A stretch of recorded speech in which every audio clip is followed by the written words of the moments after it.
Good morning, everybody. It's just Chris Robinson, Robinson Ag Marketing with today's pre-opening grainalliance.com. It's for Thursday, the 15th, halfway through the month. What a month it's been.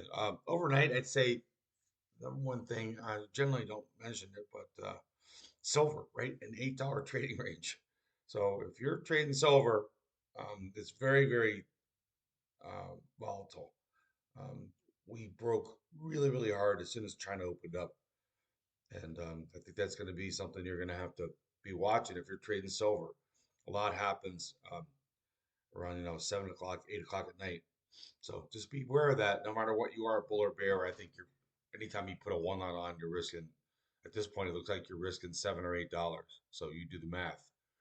If you have a micro on, that's 7 or 8 thousand. If you have the big one on, that's 35,000. So be careful. The big contract is 5,000 ounces.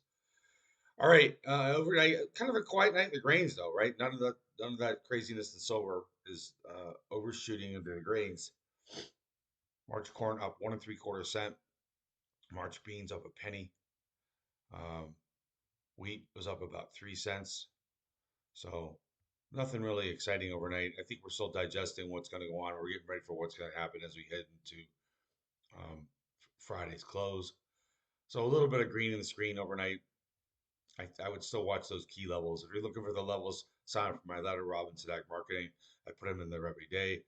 They're the technicals that I use. They're not perfect, but they do provide pretty good pivots and also targets. So I can't promise you where the market's going to go, but the market tends to be drawn to certain levels. And then what happens once we hit those levels? Well, you still have risk, right? There's no magic genie button. There's no that's easy button that you can push when it comes to making decisions with your grain, right? You have to make the best decisions you can when you've got them in front of you. So we'll see. The risk in March corn. Are we going to go down and take out 417? If we do, that will be a new low for the move. So a little bit of a recovery after just getting absolutely hammered on the USDA report.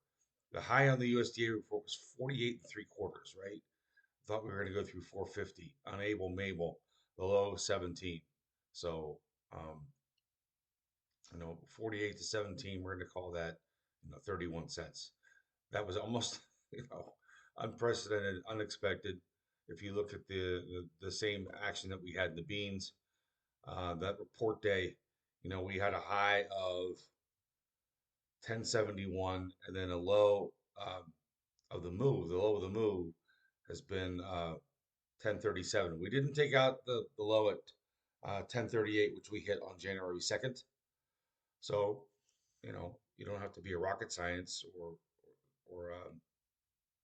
Mensa person to realize that if we do take out those lows, there's going to be fresh selling ahead. So, is 6 cents enough of a cushion? I don't know. Same thing in corn is, 3 or 4 cents. Is that enough of a cushion? I don't know. I would maintain my put if I have something on there. Hopefully we turn around and go higher, but you don't want to get in a situation where this market's just taking a pause before it re-accelerates. Moving over to the protein complex, live cattle was lower yesterday. Feeder cattle lower as well. Are we rolling over? I don't know. Action wise, if I look at March feeders, that's what's called a bearish hook reversal, right? We made a new high for the move in March feeders at 362.90, and then we settled lower on the day at 359.70. I think things get interesting if we take out 353 in March. So again, those are levels that we just watch.